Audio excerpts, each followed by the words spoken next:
내 마음을 다하고 내 목숨을 다하고 내 뜻을 다하여 주 너의 하나님을 사랑하여라. 이것이 오늘 주님께서 우리에게 들려주신 말씀이기에 주님을 사랑하는 마음이 더욱 가득하여지는 오늘 시간이 되기를 간절히 소망합니다. 감사합니다. 오늘 이렇게 일부 예배에 참석해 주신 귀한 성도님들을 다시 한번 주님의 이름으로 환영하고 축복합니다. 우리 평안을 비는 마음으로 서로에게 다시 한번 샬롬 이렇게 인사했으면 좋겠습니다. 우리 좌우 앞뒤를 서로 바라보시면서 우리 샬롬으로 인사하겠습니다. 샬롬, 샬롬. 감사합니다. 아시는 바와 같이 목사님께서는요, 지난 목요일 오후부터 지금 피정에 들어가 계십니다. 피정은 오직 기도와 말씀만을 붙들고 주님 앞에 나아가는 시간인데요. 여러분, 정말 이 피정이요, 우리는 이제 직접 경험하지 않으니까 잘 모르지만요, 상당히 곤욕스러운, 현대인에게는 많이 곤욕스러운 시간입니다. 정말 모든 미디어라서 다 끊어지고요, 오직 뭐 옆에 주변에 누구와 대화할 사람도 없이 정말 오직 말씀만 붙들고 기도하는 시간이거든요. 이 시간 우리 목사님께서 가지고 계신데, 이 시간 통하여 하나님의 은혜를 더욱더 깊이 누릴 수 있도록 우리 성도님들께서 많이 기도해 주시길 부탁드리겠습니다.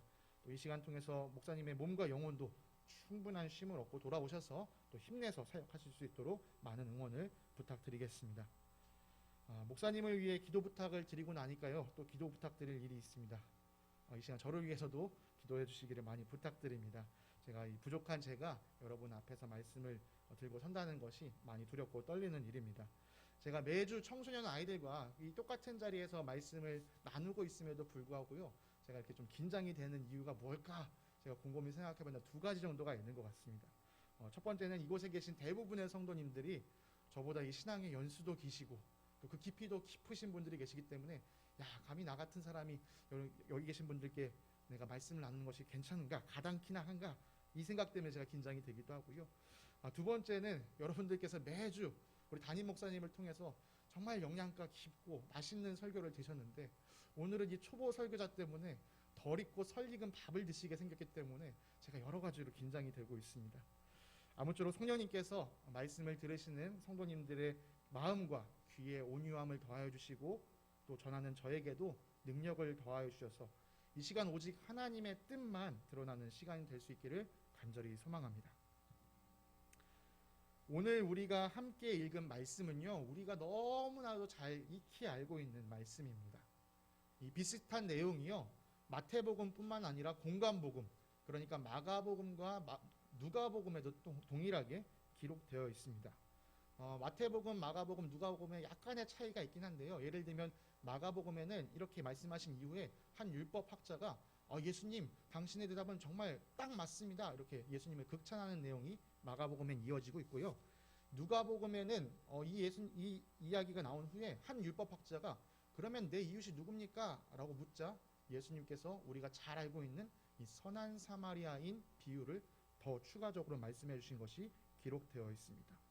이렇게 약간의 차이는 있지만요, 마태, 마가, 누가가 동일하게 하고 싶었던 이 핵심 포인트는 율법, 그러니까 이 하나님의 말씀에서 가장 중요한 것은 바로 이 사랑이다 라는 것을 말하고 싶었습니다.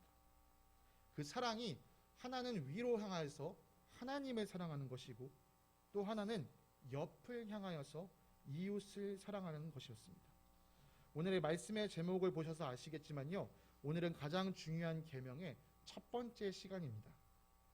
제게 주일 설교를 전할 수 있는 시간이 두 번, 다음 주까지 두 번 제가 주어졌는데요, 이 주어진 시간을 통해서 이 가장 중요한 계명을 하나님 사랑과 이웃 사랑으로 나누어 살펴보고자 합니다. 오늘은 그 첫 번째, 하나님을 사랑하는 것에 대해서 우리가 말씀을 통해 좀 깊게 생각해 보도록 하겠습니다. 우리가 성경을 읽다 보면요, 특히 구약 성경을 읽다 보면은 종종 하나님께 좀 실망할 때가 있습니다. 하나님 이런 분밖에 안 되셔? 이런 생각을 종종 할 때가 있습니다.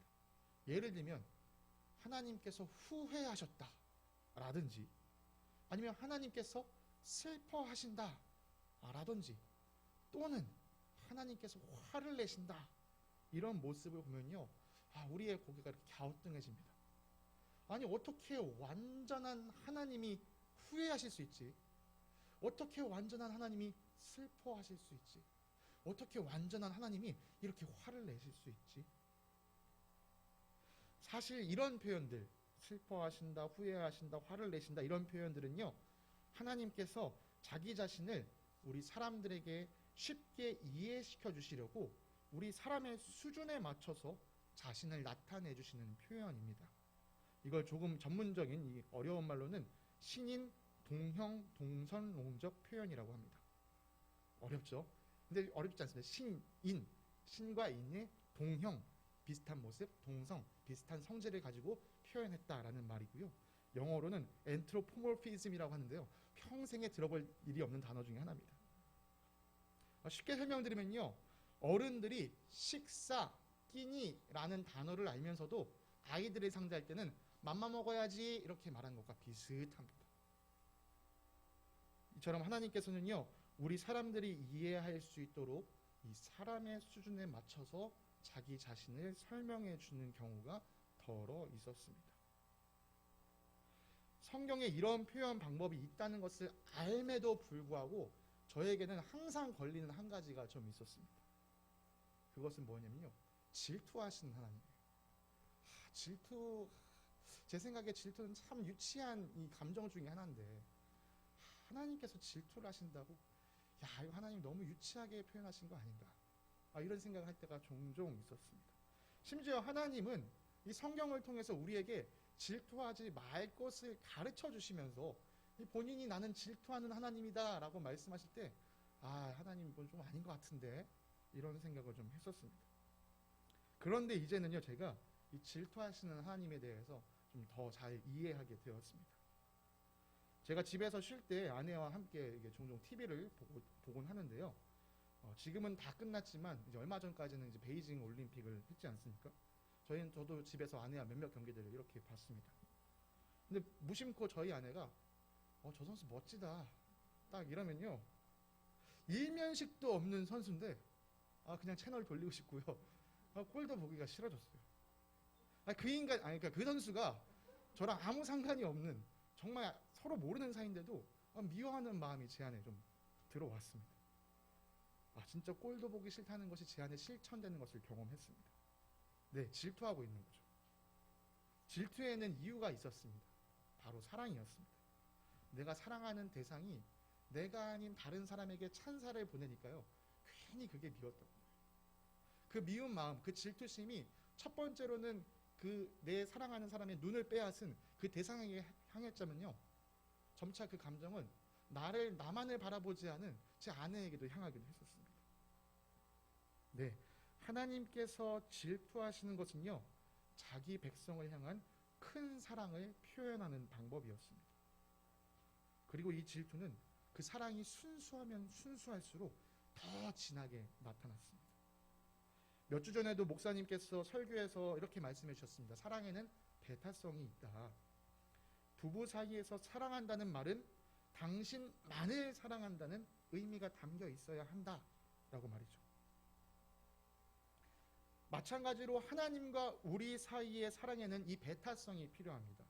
하나님만을 사랑한다는 뜻이 담겨져 있어야 됩니다. 이스라엘 백성들은 하나님 앞에 그런 사랑을 제대로 보이지 못했던 사람들입니다. 그들이 하나님을 섬기지 않았던 것은 아니에요. 그들도 하나님을 섬겼습니다. 그들은 아주 열심히 제사를 지냈습니다. 오늘날 우리가 일주일에 한 번 드리는 이 예배보다 훨씬 어렵고 훨씬 복잡한 제사를 매주 아니 매일같이 그들은 드렸습니다. 그러나 때때로 하나님은 그들의 제사를 역겨워하셨습니다. 그들이 하나님과 우상을 더불어 섬겼기 때문이죠. 하나님은 이럴 때 질투하셨습니다. 하나님은 우상과 더불어 앉아서 겸상하실 수가 없었기 때문입니다. 그렇다면 우리의 예배는 어떠합니까? 하나님께서 받으실 만한 예배, 오직 하나님만을 사랑하는 마음으로 예배를 드리고 계신지요? 우리는 우상을 함께 섬기지 않다고 자부할 수 있습니까? 그럼 내가 이렇게 좋은 날 산에 올라가서 사찰도 찾아가지 않고 내가 우리 집에 정말 집 앞 문만 열면 갈 수 있는 성당을 가지 않고 이렇게 멀리 있는 교회까지 찾아왔는데 내가 우상 숭배자일 리는 없지. 네, 우리는 인자 미소로 앉아있는 불상을 바라보지도 않았고 또 따뜻하게 두 팔 벌리고 환영하는 성모 마리아 상을 찾아가지도 않았습니다. 그러니 우리는 우상 숭배자가 아닙니다. 성경에 기록되어 있다시피 이스라엘 백성들은 금송아지를 만들어 섬겼고 또 바알, 아세라처럼 이방 신들을 조각상으로 만들어 섬겼으니 그들과 비교하면 우리는 우상 숭배자는 아닌 착한 사람들입니다. 그런데 겉으로는 우상 숭배자가 아닌 우리가 정말 속사람까지 우상 숭배자가 아니라고 확신하고 계십니까? 골로새서에는 이런 말씀이 기록되어 있습니다. 그러므로 땅에 속한 지체의 일들 곧 음행과 더러움과 정욕과 악한 욕망과 탐욕을 죽이십시오. 탐욕은 우상 숭배입니다. 탐욕은 우상 숭배다. 탐욕은 불상이나 성모 머리아상처럼 어떤 조각상을 모셔다 놓고 숭배하는 행위가 아니지 않습니까? 그런데 성경은 그것조차도 우상 숭배라고 말합니다. 엄밀하게 말하면 탐욕뿐만 아니라 그 앞에 기록된 음행, 더러움, 정욕, 악한 욕망도 우상 숭배에 해당합니다. 에베소서 5장 5절의 말씀을 보겠습니다. 여러분은 이것을 확실히 알아두십시오. 음행하는 자나 행실이 더러운 자나 탐욕을 부리는 자는 우상 숭배자여서 그리스도와 하나님의 나라를 상속받을 목이 없습니다. 네, 음행하는 자나 행실이 더러운 자나 탐욕을 부리는 자 모두 우상 숭배자입니다. 여러분, 이스라엘 백성이 왜 금송아지를 만들고 왜 바알이나 이 아세라 신상을 만들어 섬겼다고 생각하십니까? 자기들의 욕심을 채우기 위해서였습니다. 자기들의 탐욕을 채우기 위해 그들은 우상을 만들어 섬긴 것이었습니다. 금송아지를 만든 후에 이스라엘 백성이 보여준 모습이 무엇이었습니까? 성경에 보면요, 흥청망청거리며 뛰어놀았다라고 되어 있습니다. 이스라엘 백성이 이 바알과 아세라 신상을 만들어 섬겼던 이유는 무엇입니까? 그 신들이 풍요를 준다고 생각했기 때문입니다. 네, 고대 가나안 지역에서는요, 바알이 비를 다스리는 신으로 알려져 있었습니다. 농사에 있어서 물만큼 중요한 게 없죠. 그래서 이스라엘 백성들은요, 자기들에게 비를 내려줄 신이 필요하다라고 생각했었습니다. 또한 바알과 함께 짝을 이루어 자주 등장하는 이 아세라는요, 이 가나안 지역의 엄마신이었어요. 그래서 이 아세라는 다산을 상징하는 신이었습니다. 목축을 하는 사람들에게 다산은 매우 중요한 축복이었죠. 그래서 이스라엘 백성은 이런 신도 자기에게 필요하다라고 여겼습니다. 그런데 이런 신들을 섬기는 방법이요, 아주 큰 문제가 있었습니다. 이 신들을 섬기는 방법은 성적으로 문란하고 난잡한 것이었습니다. 이런 신들을 섬기는 사람들은 이 성적 흥분에 도취되는 것이 신과 연결되는 것과 같은 것이라고 생각을 했습니다. 그러니까요, 이 거짓 신들을 섬기는 사람들의 마음 깊숙한 곳에는 자신을 풍족하게 채워주리라는 탐욕과 더불어 자기 안에 있는 더러운 욕망을 마음껏 풀고자 하는 그런 마음이 자리 잡고 있었던 것입니다. 이스라엘 백성들은 거짓 신들을 섬긴 것이 아니라 이 거짓 신들을 도구로 활용하여 자기 자신의 탐욕과 욕망을 채우며 자기 자신을 섬기고 있었습니다. 이것은 비단 구약시대의 거짓 신들의 모습만이 아닙니다.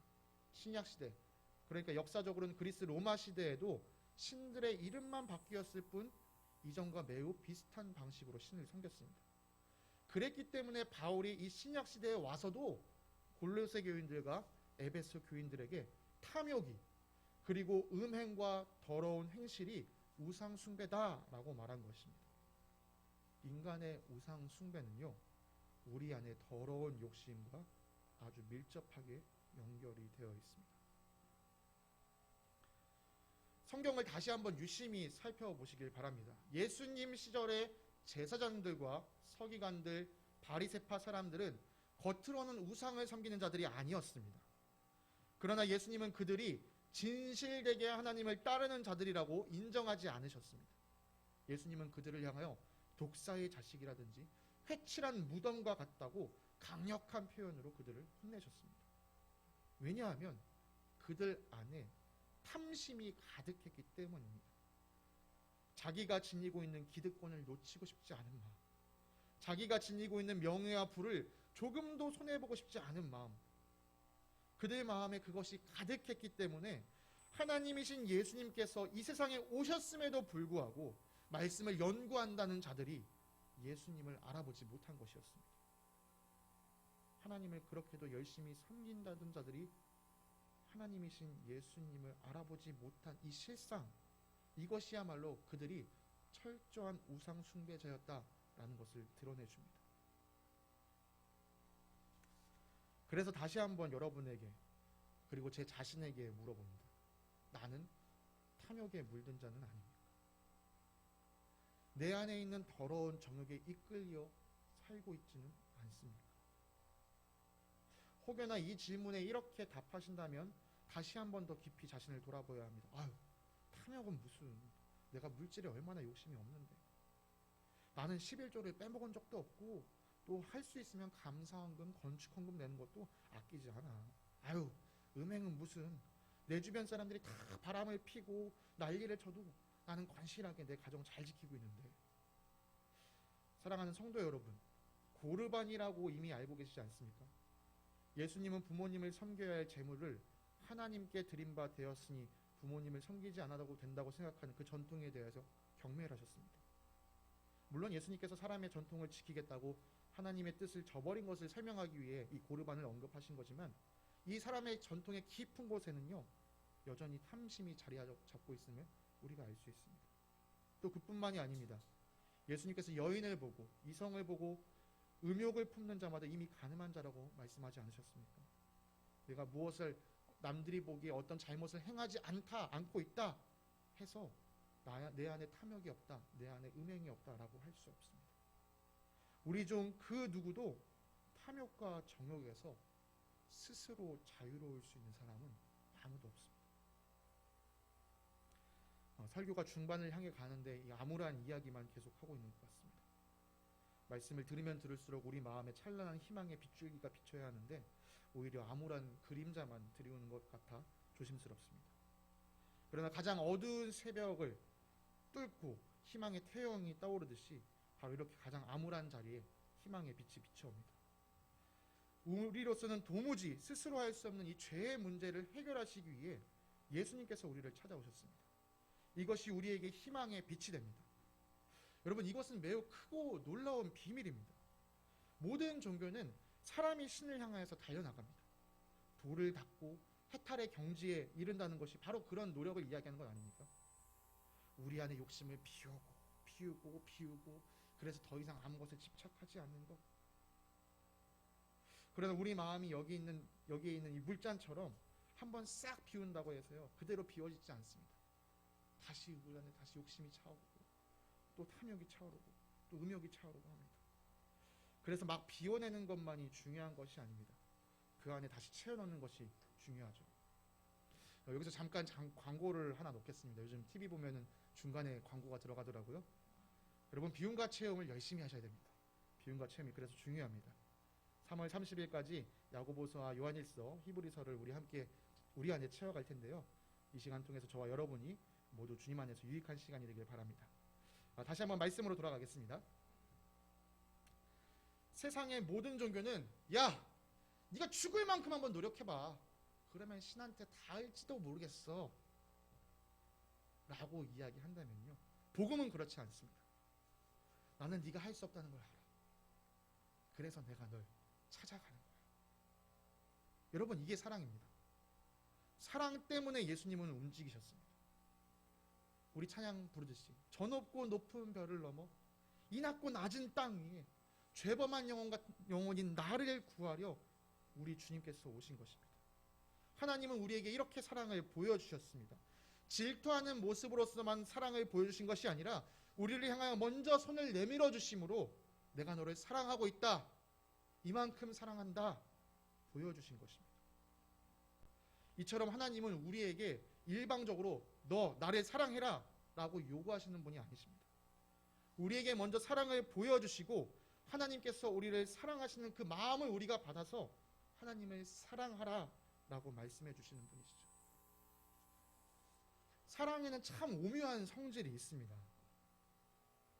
흔히 한 사람이 이 다른 한 사람을 사랑하고 이 사람은 이 사람을 사랑하지 않을 때 우리가 이걸 짝사랑이라고 하는데요. 엄밀하게 얘기하면 짝사랑은 사랑이 아닙니다. 만약 이게 진짜 사랑이었다면 하나님께서 우리를 일방적으로 사랑하시고 우리에게 사랑을 요청하지 않으셨을 거예요.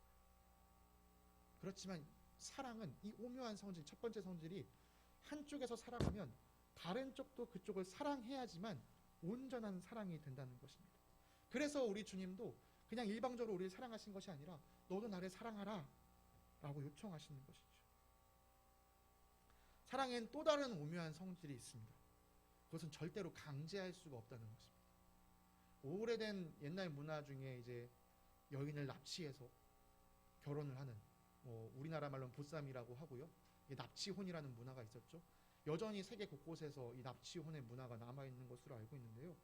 여러분, 남자에게 납치당하여 결혼한 여자, 이 여자가 과연 자기 남편을 사랑할 수 있겠습니까? 정말 남편이 정말 0.0001%의 미남과 부자가 아니고서야 이 남편을 사랑하는 일은 거의 불가능할 것입니다. 사랑은 강제로 시킬 수 있는 것이 아닙니다. 사랑은 자발적일 때만 진정한 사랑이 될 수 있습니다. 이 오묘한 사랑의 두 가지 성질을 조합하면요, 사랑은 이렇다라고 얘기할 수 있습니다. 사랑은 서로를 향하여 자발적으로 일어날 때만 사랑이라고 할 수 있습니다. 우리를 향한 하나님의 사랑은요, 자발적이었습니다. 하나님은 그 자발적인 사랑으로 우리를 감동시켜서 우리도 하나님을 자발적으로 사랑할 수 있도록 이끄셨습니다. 가장 귀한 예수님을 내어주신 모습이 바로 우리에게 보여주신 가장 큰 사랑의 모습이었던 것입니다. 이제 하나님과 우리 사이의 사랑이 완성되기 위해서 필요한 것은요, 우리 쪽에서 자발적으로 하나님의 사랑에 반응하는 것입니다. 하나님은 사랑으로 나오는 우리의 반응을 기다리고 계신 것이죠. 네, 우리에게 먼저 한없는 사랑을 보여주신 하나님 앞에 우리도 반응해야 합니다. 만약 아직도 하나님의 사랑에 반응할 마음이 없다고 한다면, 그렇다면 그 사람은 자신의 신앙을 차근차근 점검해 보아야 될 것입니다. 하나님의 사랑에 감동되지 않았다면 신앙이 될 수가 없습니다. 그런데 동시에 하나님의 사랑에 감동되었음에도 아무런 반응을 하지 않는다면 그것 역시 큰 문제가 있는 것입니다. 하나님께서 자기 아들을 내어주신 것으로 죽을 수밖에 없는 나를 대신하게 하셨는데 그것에 반응하지 않다면 정말 우리 어딘가에 문제가 있는 것이죠. 제가 아주 어렸을 때요, 제 기억에는 초등학교 1, 2학년 때로 기억을 하는데요, 물에 빠져 죽을 뻔한 적이 있었습니다.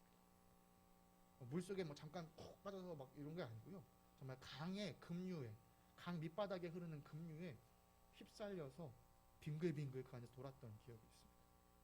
어린 나이였지만 그때 저는 이러다 내가 정말 죽는구나 라는 생각을 했습니다.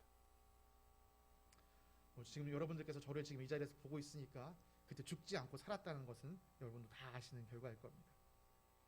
저희 일행과 반대편, 강 건너편에 있던 한 아저씨가요, 제가 이렇게 물속에 훅 빠지는 걸 보시고 반대편에부터 헤엄을 쳐서 쫙 오셔서 정말 극적으로 저를 구해주셨습니다. 저는 그분의 이름도 모르고 이제 그분의 얼굴도 사실 가물가물하게 기억이 나는데요, 여전히 그 아저씨만 생각하면 정말 내가 그 아저씨를 만나기만 할 수만 있다면 정말 고맙다고 다시 한번 이야기하고 싶은 마음이 제 안에 간절합니다. 죽었다가 살아난 것의 감격은요, 세월이 흘러도 변하지가 않습니다. 하나님께서 우리를 구원하여 주신 것은 제가 물에서 건진받는 것보다 훨씬 더 큰 구원입니다. 따라서 그 구원을 받은 사람이라면 마땅히 하나님 사랑에 감격해야 합니다. 다시 한번 스스로에게 진실되게 질문하여 보시기 바랍니다. 나는 정말 나를 구원하여 주신 하나님에 대한 감사와 감격이 있는가? 심지어 하나님께서 우리를 구원하시기에 택하신 방법은 자기에게 가장 소중한 것을 내어주시는 것이었습니다. 하나님의 구원은 단순한 호의를 넘어서는 가장 위대한 사랑이었습니다. 그러므로 하나님의 구원에 대한 감격이 있는 사람이라면 하나님께서 보여주신 그 큰 사랑에 반응해야만 합니다. 오늘 우리가 함께 읽은 말씀처럼 마음을 다하고 목숨을 다하고 뜻을 다하여 하나님을 사랑해야 합니다. 우리가 누군가를 사랑한다는 것을 어떻게 나타낼 수 있을까요? 제가 제 아내를 사랑한다고 하면 제가 해야 될 일이 무엇이겠습니까? 네, 제 아내를 행복하게, 제 아내를 기쁘게 해야겠지 않겠습니까? 제 아내가 싫어하는 일은 최소한으로 해야 되지 않겠습니까? 제가 말로는, 입으로는 내가 당신을 사랑해, 내가 당신을 사랑해 라고 하면서 하는 행동으로는 아내가 싫어하는 짓만 계속한다면 과연 아내가 저를 통하여 사랑받고 있다라고 느낄 수 있을까요? 저는 되도록이면 아내의 그 손과 발을 이렇게 마사지를 해주려고 노력을 하는 편입니다. 아침에 이렇게 일어날 때 이렇게 잠을 제가 이렇게 깨우려고 하는데요. 이렇게 마사지 받는 것이 참 기분이 좋다라는 걸 알고 있고, 또 아내도 그것을 좋아하는 것을 알고 있습니다. 또 저 역시 그때 행복해하는 아내의 모습을 보면 기분이 좋아집니다. 그래서 저는 그 일을 억지로 하지 않고 기쁜 마음으로 하고 있습니다. 또 한편 제 아내가요, 저의 코골이 때문에 무척이나 지금 괴로워하고 있습니다. 혹시 성도 여러분 중에서 이 남편의 코골이로 고생해 보신 분이 계신다면 꼭 저희 아내를 좀 위로해 주시길 부탁드리고요. 혹시 내 코골이로 내 배우자를 힘들게 하신 경험이 있다 하신 분들은 꼭 저를 찾아와서 코골이를 멈추는 노하우를 좀 알려주시길 바랍니다. 여러분, 제가 코골이가 사실 제 힘으로 막을 수 있는 게 아니더라고요. 제가 뭐 어떻게 한다고 될 수 있는 게 아니어서 정말 가지각색의 노력을 하고 있습니다. 뭐 입 벌리는 걸 방지하는 입 벌림 방지 테이프가 있어서 그것도 붙여보고요. 또 콧구멍을 넓혀주는 장치가 있어서 그것도 껴보고요. 아무튼 별의별 것을 다 하는데 아침마다 다시 물어봅니다. 여보, 나 어제 코 골았어? 코 안 골았다면 정말 안도가 되고요. 코 골았다면 죄인의 마음으로 아침에 시작합니다. 이처럼요, 내가 누군가를 사랑한다면 나의 행동은 상대방을 기쁘게 하는 것, 상대방을 힘들지 않게 하는 것을 향하게 되어 있습니다. 그러므로 우리가 하나님을 사랑하려고 한다면 하나님께서 기뻐하시는 것이 무엇인지를 잘 알아야 합니다. 지금부터 하나님께서 기뻐하신다고 말씀하신 것이 무엇인지를 이 성경 안에서 좀 찾아보려고 합니다. 오늘 이 시간에 성경에 기록된 하나님께서 기뻐하시는 모든 것을 다 찾을 수는 없겠지만 몇몇 가지를 우리가 살펴보면서 하나님이 마저 이것을 기뻐하신다고 말씀하셨지, 이렇게 생각하는 시간이 되었으면 좋겠습니다. 그리고 여러분이 말씀을 묵상하시다가 하나님이 기뻐하시는 것이 무엇인지 더 발견하신다면 그거 발견하신 것을 기뻐하시면서 내가 이렇게 살아야겠다, 이렇게 다짐하시는 분들이 되시길 바랍니다. 하나님께서 기뻐하시는 것 첫 번째는 바로 회개입니다. 사실 하나님은 우리의 존재 자체를 기뻐하십니다. 하나님께서 우리를 만드시고 심히 좋아하셨다라는 말씀이 그것을 증명해 줍니다. 그런데 문제는 하나님께서 우리를 그렇게 지으시고 기뻐하셨는데 하나님 형상대로 지음받은 우리가 그 하나님을 거절하고 하나님의 영광을 드러내는 일을 마다했다는 것에 있습니다. 우리가 하나님을 떠나버렸습니다. 우리의 존재 자체를 귀히 여기시는 하나님께서는 떠나간 우리가 다시 하나님께 돌아오는 것을 기다리시고 또 매우 기뻐하십니다. 에스겔서에는 하나님의 그런 마음이 잘 드러나 있습니다. 나 주 하나님의 말이다. 악인이 죽는 것을 내가 조금이라도 기뻐하겠느냐. 오히려 악인이 자신의 모든 길에서 돌이켜 사는 것을 내가 참으로 기뻐하지 않겠느냐. 너는 그들에게 전하여라. 나 주 하나님의 말이다. 내가 내 삶을 두고 맹세한다. 나는 악인이 죽는 것을 기뻐하지 않고 오히려 악인이 그의 길에서 돌이켜 떠나 사는 것을 기뻐한다. 너희는 돌이켜라. 너희는 그 악한 길에서 돌이켜 떠나거라. 이스라엘 족속아, 너희는 왜 죽으려고 하느냐. 네, 하나님은 우리가 악인으로 머물러서 죽는 것을 기뻐하지 않으시고 악한 길에서 돌이켜 떠나서 사는 것을 기뻐하십니다. 그래서 하나님은 우리가 악한 길에서 떠나 돌이켜 살 수 있는 길을 예수님을 통하여 열어주신 것입니다. 하나님은 우리의 회개를 기뻐하십니다. 하나님께서 회개를 기뻐하신다는 사실은 이 밖에 성경 여러 곳에서도 찾아볼 수 있습니다. 특별히 누가복음 15장에는요. 잃어버린 영혼을 되찾는 하나님의 기쁨을 이 세 가지 비유를 통해서 이야기합니다. 잃었다가 찾은 양 한 마리, 잃었다가 되찾은 드라크마, 아버지 품을 떠났다가 돌아온 둘째 아들. 잃어버린 것을 되찾는 하나님의 기쁨을 나타내는 이 내용 몇 가지만 간추려서 읽어드리겠습니다. 내가 너희에게 말한다. 이와 같이 하늘에서는 회개할 필요가 없는 의인 99보다 회개하는 죄인 한 사람을 두고 더 기뻐할 것이다. 내가 너희에게 말한다. 이와 같이 회개하는 죄인 한 사람을 두고 하나님의 천사들이 기뻐할 것이다. 그리고 아시는 바와 같이 집을 나갔다 돌아온 둘째 아들을 맞이하는 아버지는 큰 잔치를 열었습니다. 네, 하나님은 잃어버린 영혼이 돌아온 것을 매우 매우 매우 기뻐하십니다. 사랑하는 성도님들, 먼저는 우리가 하나님 앞으로 돌아가야 합니다. 하나님 입장에서 우리가 더 이상 잃어버린 영혼의 상태로 있어서는 안 돼요. 세상을 등지고 주님을 향하여 완전히 돌아서는 우리가 되기를 바랍니다. 그리고 더 나아가서는 이제는 잃어버린 영혼을 찾는 일에 힘을 써야 합니다. 그래서 우리 교회가 지닌 사명의 시작이 영혼 구원이라는 것이 저는 매우 자랑스럽습니다. 이것을 하나님 아버지께서 매우 기뻐하십니다. 바라고 바라기는 영혼 구원의 사명이 구호로서 남아있는 문구가 아니라 우리 삶에서 드러나는 삶의 원칙이 되기를 간절히 소망합니다. 내가 먼저 회개하고 다른 사람을 주님 품으로 인도하는 것, 이것을 주님께서 매우 매우 기뻐하십니다. 하나님께서 기뻐하시는 것 두 번째는 바로 순종입니다. 너무나도 당연한 것 같지만 우리 삶에서 제대로 나타나지 않는 것 중에 하나가 바로 이 순종인 것 같습니다. 우리가 지난 한 달 동안 사무엘기를 살펴보았는데요, 여기에는 하나님께서 순종을 얼마나 기뻐하시는지 정확히 나타나 있습니다. 사울이 아말렉과의 전투에서 하나님의 말씀에 온전히 순종하지 않고 자기 마음대로 하나님을 섬기려 했을 때 사무엘이 이렇게 이야기했습니다. 주님께서 어느 것을 더 좋아하시겠습니까? 주님의 말씀에 순종하는 것이 아니겠습니까? 아니면 번제나 화목제를 드리는 것이겠습니까? 잘 들으십시오. 순종이 제사보다 낫고 말씀을 따르는 것이 순양의 기름보다 낫습니다.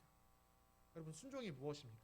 하나님의 말씀을 있는 그대로 따르는 것이 순종입니다. 하나님께서 왜 순종을 기뻐하십니까? 하나님 말씀을 그대로 따른다는 것은요, 우리가 하나님을 인정한다, 하나님을 왕으로 인정한다는 것을 의미하기 때문입니다. 여러분 한번 생각해 보십시오. 또 이 자리에는 특별히 부모님이신 분들이 많이 계신데요, 여러분 자녀를 키우시고 계신데 이 자녀가 내 말을 듣지 않는다, 이거 얼마나 화가 나는 일입니까? 그때 왜 화가 나나요? 아이들이 나를 부모로서 내 부모의 권위를 제대로 인정해주지 않기 때문에 화가 나는 거 아닙니까? 내가 낳은 자식 하나가 말을 안 들어도 이렇게 내 안에 불일 듯한 화가 일어나는데, 온 세상을 지으신 창조주 하나님께서 피조물인 우리가 하나님의 말씀을 따르지 않을 때 하나님 마음에는 얼마나 큰 화가 일어나겠습니까? 만약 하나님께서요 그렇게 화가 날 때마다 우리에게 다 화를 내셨다면요, 우리 중에 살아서 이곳에 앉아서 예배드릴 사람이 아무도 없습니다. 아마 정말 하나님께서 그러셨다면 당장 설교하는 저부터 이 자리에 서 있지 못했을 것입니다. 사울의 예를 통하여 다시 한번 말씀드리지만, 순종은 내 생각으로 하나님을 위하는 것이 아니고요, 하나님께서 말씀하신 대로 따라가는 것입니다. 아무리 내가 하나님을 위한다고 하더라도 그것이 하나님의 말씀하신 바를 그대로 따라가지 않으면요, 그것은 하나님을 위한 것이 아니라 오히려 하나님을 반대하고 있는 것입니다. 그러므로 순종하려면 어떻게 해야겠습니까? 먼저 주님의 말씀을 귀 기울여 들어야 합니다. 내가 무엇을 하기에 앞서 하나님의 말씀에 집중해야 합니다. 하나님의 말씀을 듣는 것이 가장 먼저이며 또 가장 중요한 지점입니다. 여러분, 자녀들 중에 이런 자녀들 있지 않습니까? 내가 어떤 말을 하면 귀담아 듣는 자녀가 있는 반면에요, 내가 얘기하면 한 귀로 듣고 한 귀로 흘러나가는 게 보이는 자녀가 있습니다. 여러분, 이렇게 제대로 듣는 자녀는요, 결코 내가 한 말대로 할 수가 없습니다. 제대로 들어야 제대로 따를 수 있습니다. 그런데 혹시 이런 생각하시는 분 계신가요? 하나님이 나에게 말씀을 해주셔야 내가 듣지, 도무지 말씀을 하지 않으시는데 내가 어떻게 듣습니까? 제가 아는 한 우리 하나님은 말씀하시기를 쉰 적이 한 번도 없으십니다. 좀 경박스럽게 말씀드리면요, 우리 하나님 진짜 수다쟁이십니다. 하나님은요 지금 이 순간도 말씀하고 계십니다. 바로 이 성경을 통해서 말씀하고 계십니다. 여러분, 여러분의 삶에서 하나님의 말씀인 성경이 얼마나 가까이에 있으신지요? 성경을 가까이 하지 않으면 하나님의 말씀을 들을 수 없고 하나님의 뜻이 무엇인지도 알 수 없습니다. 하나님의 뜻을 제대로 알지 못하면 우리는 당연히 헤맬 수밖에 없습니다. 내가 뭘 해야 옳은 것인지, 내가 무엇을 해야 맞는 것인지를 알지 못해서 늘 긴장과 두려움 속에서 헤맬 수밖에 없는 것이죠. 그러다 잘못 선택하기라도 하면 내가 왜 그랬을까, 이런 후회와 이 낙심이 우리 마음을 찾아옵니다. 다시 한번 말씀드리지만 우리가 이 비움과 체험, 목사님께서 괜히 시간을 들이셔서 만드시는 것이 아닙니다. 하나님의 말씀을 가까이 하는 것이 우리에게 너무나도 중요하기 때문에 우리가 이 비움과 체험을 통해서라도 말씀 앞에 나아가는 것이죠. 하나님의 말씀을 가까이 하는 것이 순종의 첫걸음이며 그것이 하나님을 기쁘시게 하는 길이고 더 나아가 우리가 복받는 비결입니다. 하나님께서 기뻐하시는 회개와 순종, 이 두 가지를 합하여 한마디로 표현하라면 저는 이렇게 표현하고 싶습니다. 주님을 닮아가는 것. 우리 안에 무너진 하나님의 형상을 회복하는 것. 그래서 우리를 통하여 하나님의 영광이 드러나게 하는 것. 이 세상에서도 이런 말 하죠. 사랑하면 서로 닮아간다. 네, 사랑하면 서로 닮아갑니다. 우리가 하나님을 닮아가는 것, 그것은 하나님을 사랑할 때 나타나는 아주 자연스러운 모습입니다. 하나님께서는 우리가 하나님의 형상을 다시 회복하시기를 간절히 원하고 또 기뻐하십니다. 그래서 하나님께서 주도적으로 우리가 돌아갈 수 있도록 예수 그리스도를 통하여 그 길을 열어주신 것이죠. 우리가 할 일이라고는 하나님께서 이미 먼저 보여주신 그 사랑을 받아들이고 하나님께서 열어주신 그 길을 통하여 하나님 앞으로 나아가는 것입니다. 스바냐 3장 17절에는 이런 말씀이 기록되어 있습니다. 주 너의 하나님이 너와 함께 계신다. 구원을 베푸실 전능하신 하나님이시다. 너를 보고서 기뻐하고 반기시고 너를 사랑으로 새롭게 해주시고 너를 보고서 노래하며 기뻐하실 것이다. 구원을 베푸시는 하나님께서 저를 그리고 여러분을 사랑으로 새롭게 해주십니다. 저는 이 말씀을 읽을 때 정말 가슴이 벅차 올랐습니다. 하나님께서 자신의 힘으로 혹은 자신의 능력으로 자신의 권위로 우리를 새롭게 하시는 것이 아니라 하나님께서 사랑으로 우리를 새롭게 하여 주십니다.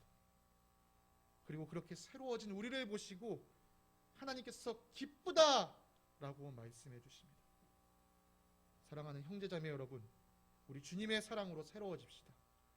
그 사랑에 감격하며 우리도 주님을 사랑하는, 주님이 기뻐하시는 일을 이루어가는 사람이 됩시다. 바울의 권면처럼 우리들의 몸을 하나님께서 기뻐하실 거룩한 산 제물로 드립시다. 말씀을 마무리하겠습니다. 사랑하는 성도님들, 하나님께서 여러분을 어떻게 사랑하셨는지 기억하십시오. 그 사랑에 대한 감사의 마음이 우리 안에 일어나야 합니다. 우리는 말씀을 통하여 하나님께서 기뻐하시는 것이 무엇인지를 분명하게 읽고 알았습니다. 그러면 이제 우리가 해야 할 일은 무엇입니까? 하나님이 기뻐하시는 일을 우리가 해야 합니다. 어떤 자세로 그 일을 감당해야 합니까?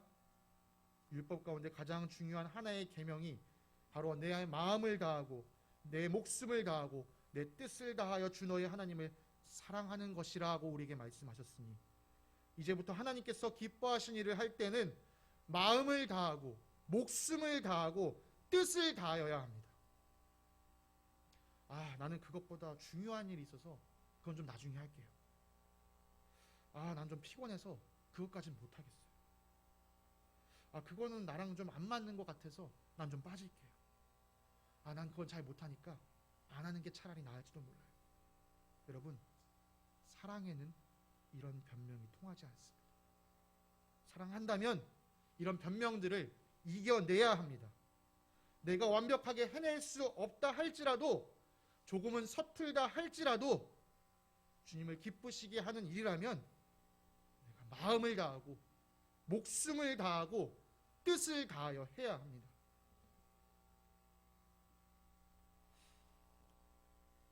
사랑하는 성도님, 주님을 향하여 돌이키는 일 가운데 마음을 다하시고 목숨을 다하시고 뜻을 다하십시오. 사람들을 주님께 인도하는 일에 마음을 다하시고 목숨을 다하시고 뜻을 다하십시오. 주님께 순종하는 일에 마음을 다하시고 목숨을 다하시고 뜻을 다하십시오. 하나님께서 기뻐하신 일을 행하심으로 내가 하나님을 사랑한다는 것을 나타내시기 바랍니다. 사랑하는 성도님들, 다시 한번 거듭 권면드립니다. 하나님을 사랑하십시오. 하나님을 사랑하십시오. 오늘 하나님께서 우리에게 말씀하십니다. 사랑하는 자녀야, 나는 너를 사랑한다. 내 모든 것을 내어주기까지 너를 사랑한다. 너는 나를 사랑하느냐? 여러분, 하나님의 질문에 우리가 응답해야 합니다. 우리의 삶으로 반응해야 합니다. 우리 하나님을 사랑하는 일에, 하나님을 기쁘시게 하는 일에 마음과 뜻과 정성과 목숨을 다합시다. 이것을 우리의 삶의 목표로 삼읍시다.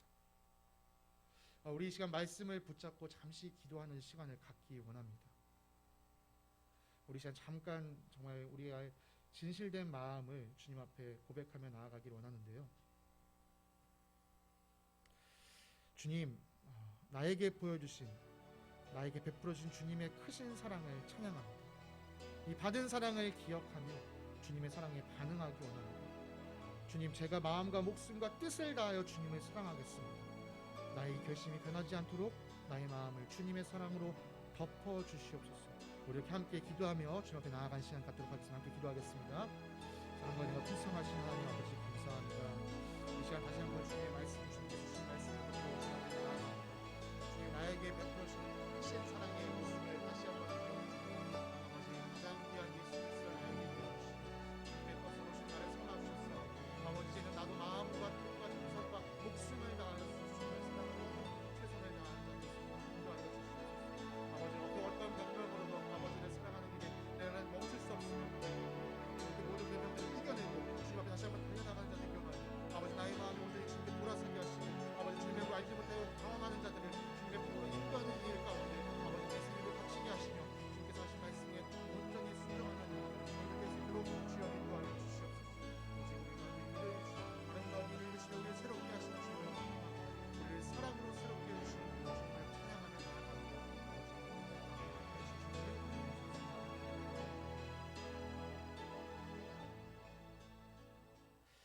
사랑과 은혜가 풍성하신 하나님 아버지, 감사합니다.